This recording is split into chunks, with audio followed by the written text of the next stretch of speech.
Okay, hello दोस्तों, जैसे कि आज मैंने आपको ऑलरेडी 2 सम प्रैक्टिकल जो डेप्रिसिएशन के प्रॉब्लम है, वो सॉल्व करके दे दिए, प्रैक्टिकल प्रॉब्लम नंबर 2 एंड 3।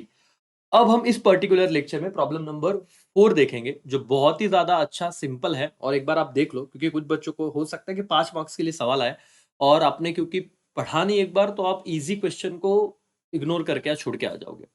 दोस्तों ध्यान से देखिए, सबका ध्यान यहाँ पे होना चाहिए। प्लीज पे अटेंशन एवरीवन, जिनका ध्यान इधर उधर है, चलो यहाँ पे ध्यान दो। क्या आप रेडी हो? यस दोस्तों, चलो पे अटेंशन। मालिक, क्या कहा है उन्होंने, ध्यान से समझिएगा इस पर्टिकुलर क्वेश्चन में कि एक मशीनरी है जिसका कॉस्टिंग है 20 लाख रुपया, depreciated on straight line method, ठीक है सर, और 10 साल वर्किंग लाइफ है and nil salvage value for 4 year. 4 साल तक कोई भी सैल्वेज वैल्यू मतलब स्क्रैप वैल्यू नहीं है।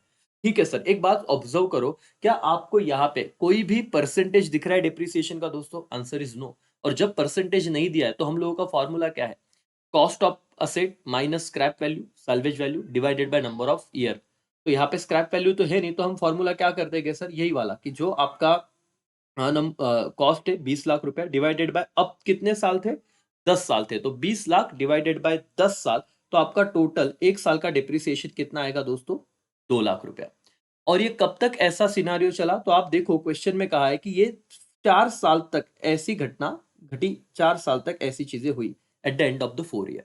तो हम लोग क्या करेंगे दोस्तों, अगर साल भर का डिप्रिसिएशन 2 लाख है तो इंटू 4, तो 4 साल का डिप्रिसिएशन कितना होगा? 8 लाख रुपया। क्योंकि ये स्ट्रेट लाइन मेथड है तो आपको ज्यादा कोई दिक्कत की बात है नहीं।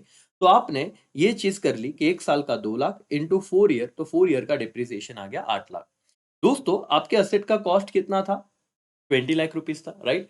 तो 20 लाख में से अगर 4 साल का डिप्रिसिएशन माइनस कर दे तो eight the end of the 4 year WDV कितना रहेगा? 20 lakh minus 8 lakh, 12 lakh rupees WDV रहेगा। मानते हो कि नहीं मानते हो? समझ रहा है मैं क्या कह रहा हूं? कि हर साल हम 2-2 लाख माइनस करेंगे 4 साल तक, तो 20 लाख में से 8 लाख गए तो रहेंगे 12 लाख। लेकिन हुआ क्या दोस्तों? मीनवाइल यहाँ पे क्या हुआ कि जो मशीन था, द मशीनरी वॉज रीवैल्यूड, मतलब यहीं पे बच्चों का थोड़ा कंफ्यूजन हो रहा है। रीवैल्यूड अपवर्ड, अपवर्ड मतलब बड़ा है, कितने से? 80,000 से।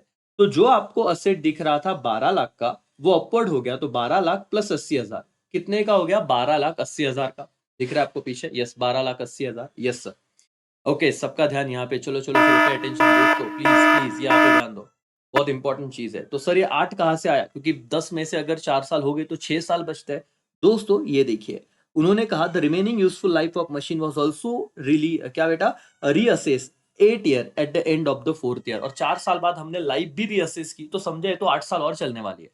तो सर 4 साल बाद जो नया वैल्यू था वो कितना था? 12 lakh plus 80,000, 12 lakh 80,000 divided by life था वो कितना था? 8। तो 12 लाख डिवाइडेड बाय 8, आपका जो डिप्रिसिएशन है 4 साल बाद मतलब 5वें साल का, वो कितना आ जाएगा? 1,60,000 आएगा। और यही आपका क्वेश्चन था दोस्तों। आपको पूछा था कि calculate depreciation for 5th year, तो बिल्कुल भी मत डरिए, एक बार अगर आप ये सम करके जाते हो तो बहुत अच्छे से आपको सारी चीजें आ जाएगी।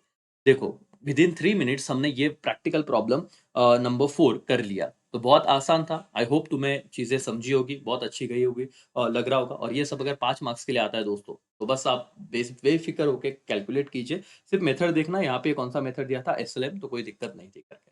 चलो, thank you so much, bye bye, take care.